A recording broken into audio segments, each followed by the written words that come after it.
मैत्रेयोपनिषत् तृतीय खंड। स ईक्षत इमे नु लोकाश्च लोकपालाश्च अन्नम एभ्यः सृजा इति। परमात्मा ने विचार किया कि इन लोकों को, लोकपालों को तो बना दिया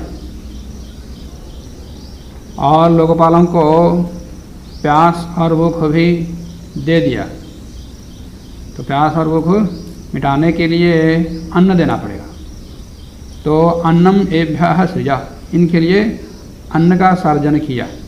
तो अन्न का तात्पर्य जिसकी जो आवश्यकता है उसकी पूर्ति की सामग्री, पूर्ति करने का द्रव्य उत्पन्न करना। जो जिस पदार्थ का प्रयोग होता है उसकी शक्ति का ह्रास होता है। सृष्टि में हर एक पदार्थ चल रहा है तो उसका शक्ति ह्रास होता रहता। तो शक्ति बनाए रखने के लिए उसको अन्न की आवश्यकता होती है, ऊर्जा की आवश्यकता होती है। और शरीर में इंद्रियां और हर प्रकार का अवयव कार्य करता है तो उसका शक्ति का ह्रास होता है। तो शक्ति को पुनः प्राप्त करने के लिए उसको अतिरिक्त ऊर्जा की आवश्यकता होती है। तो वो सर्जन होता रहे। पिंड में, ब्रह्मांड में दोनों ही स्थानों पर अन्न की आवश्यकता है, ऊर्जा की आवश्यकता है। तो उसको यहाँ उत्पन्न करने जा रहे हैं। सह अपो अभ्यतपत ताभ्यः अभितप्ताभ्यः मूर्ति ही अजायत, या वै सा मूर्ति ही अजायत अन्नम वै तत्। सह अपो, सबसे अंत में क्या उत्पन्न किया था? पृथ्वी। और अप को तपाया। सह अपो अभ्यतपत, अप को तपाया। ताभ्यः, उन अपों से अभितप्ताभ्यः आपः मूर्ति ही अजायत, मूर्ति उत्पन्न हुई। तो मूर्ति तात्पर्य व्यक्त पदार्थ उत्पन्न हुआ। इसका मतलब आपः क्या? अव्यक्त पदार्थ है। अव्यक्त पदार्थ आपः से व्यक्त पदार्थ मूर्ति, माने व्यक्त पदार्थ उत्पन्न हुआ। तो अव्यक्त पदार्थ कौन है? प्रकृति से लेकर के पंच तन्मात्रा तक जो भी कार्य हुआ वो अव्यक्त है। तो उसके बाद फिर मूर्ति माने व्यक्त पदार्थ, जड़ से फिर आगे त्रसरेणु आदि मिलता हुआ आगे सृष्टि की प्रक्रिया चलती। तो एक मानो मूर्त द्रव्य स्थूलभूत बना दिया, स्थूलभूत में पृथ्वी बना दिया। और पृथ्वी से अन्न उत्पन्न होगा। तो या वै सा मूर्ति ही अजायता अन्नम वै तत्, ये जो मूर्ति उत्पन्न हुआ बस वही अन्न है। ये पृथ्वी ही अन्न है। ब्राह्मण ग्रंथों में अनेक स्थान पर आया कि ब्राह्मण ही अन्न है। वो ब्राह्मण कह रहा हूँ, पृथ्वी ही अन्न है। पृथ्वी अन्न नहीं है, पृथ्वी से अन्न उत्पन्न होता, तो इसलिए इसको अन्न ही कह दिया। तो अन्नम वै तत्, ये स्थूल भूत उत्पन्न हुआ, पृथ्वी उत्पन्न हुई, वही अन्न है। यह अन्न का कारण है। और उस अन्न से ही सबको शक्ति मिलती है, ऊर्जा मिलती है। तो यहाँ आने का तात्पर्य कर्म करने से जो शक्ति का ह्रास होता है उसकी पूर्ति होना, जिससे पूर्ति होती है वो अन्न है। अन्न का वही नहीं है जो हम खाते हैं कि इंद्रियां, आंखें काम कर रही हैं तो आंखों की शक्ति की पूर्ति जिससे होती है वो उसके लिए अन्न। हम वाणी से बोल रहे हैं, जो शक्ति का ह्रास हो रहा है उसकी पूर्ति जिससे होती है वो उसके लिए वो अन्न। तो ऐसे हर एक इंद्रिय, हर एक अवयव जो कार्य कर रहा है, कार्य करने से जो शक्ति का ह्रास होता उसकी आपूर्ति जिससे होती है उसके लिए वही अन्न है। तो अन्न उत्पन्न हो गया। अब अन्न का ग्रहण कैसे करना? तद एनत सृष्टम परांग अत्यजिघांसत तद वाचा अजिगृक्षत तत न अशक्नोत वाचा ग्रहीतुम। तद एनत सृष्टम, ये जो उत्पन्न हुआ अन्न है वो परांग अत्यजिघांसत, वो उसे दूर हटना चाहा। तद वाचा वो दूर हटा। तो देवताओं ने क्या किया? देवताओं ने ब्रह्मांड में अग्नि आदि जो स्थूलभूत हैं वो, और शरीर में इंद्रिया आदि जिनको अन्न की अपेक्षा है, वे उस अन्न को पकड़ना चाहा। तद वाचा, तो पहले वाणी से उसको पकड़ना चाहा, तो वाचा अजिघृक्षत, वाणी से उसको पकड़ना चाहा।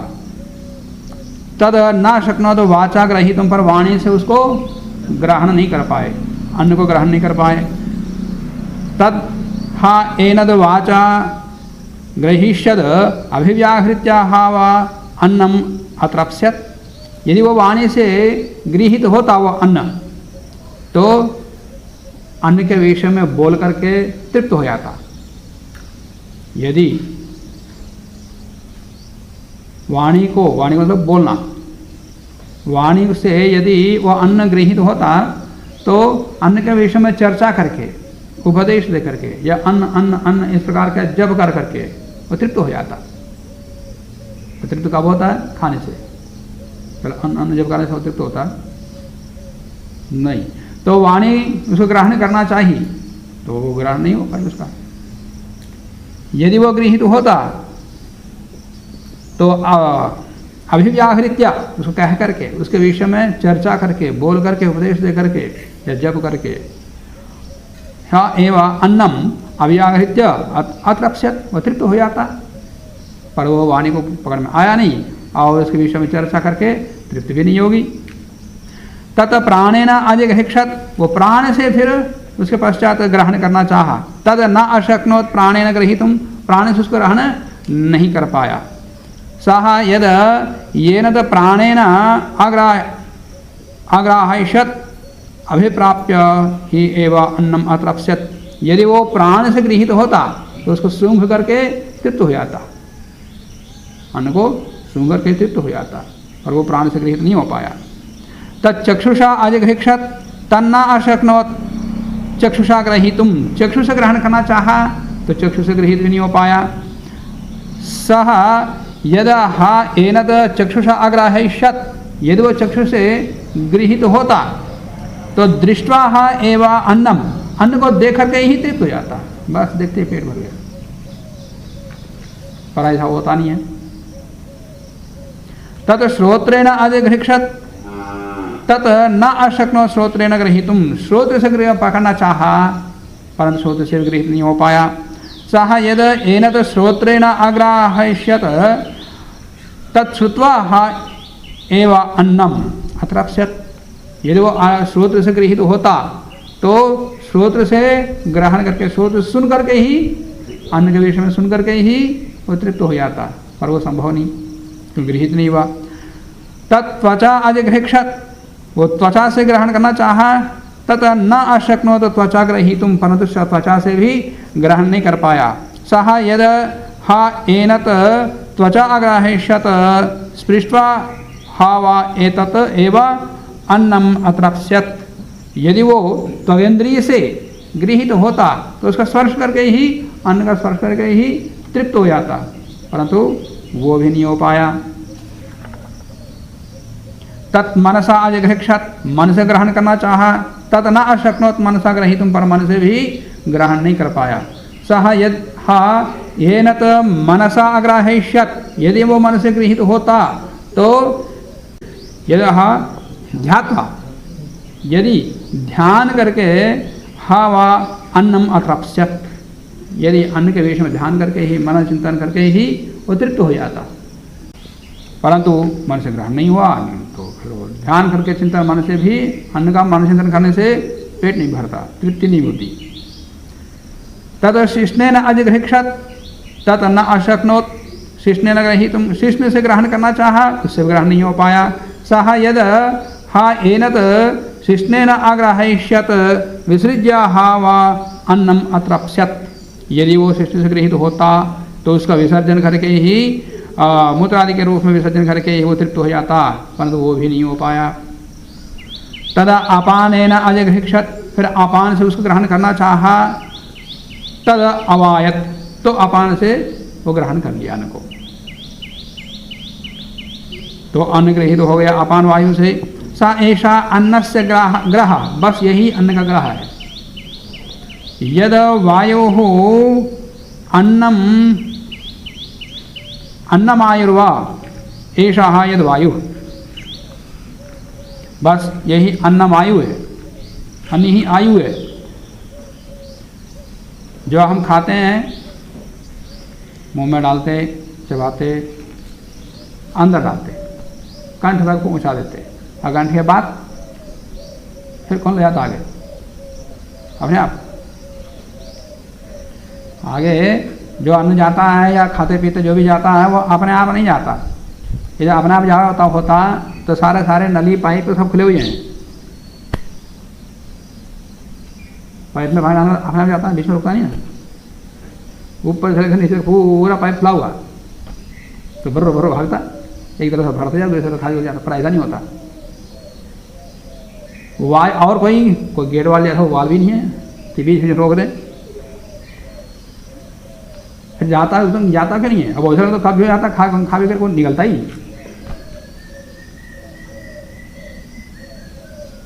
तो उसका कारण है वायु, बीच बीच में उसको वायु रोक के रखता। अवयवों को चलाने वाला वायु अलग, और इसको धक्का दे करके आगे ले जाने वाला वायु अलग। तो अन्न को कंठ से नीचे धक्का दे करके ले जाने वाला वायु है अपान वायु। वायु को चलाने वाला तो समान वायु है, परंतु इसको आगे ले जाने वाला अपान वायु। तो जहाँ जो सार कर ग्रहण करना, सार ग्रहण करता है, या करने के बाद उसको आगे ले जाता रहता धीरे धीरे। तो वह अन्न से गृहित हुआ तो फिर तृप्त हो गया। यद तद अपानेन अजिघृक्षत तद अवायत, स ऐसा अन्नस्य ग्रह, बस यही अनुग्रह है जो कि वो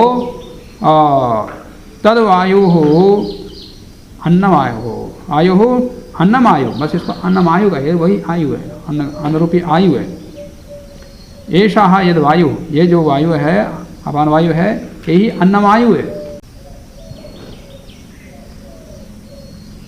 शेष कल में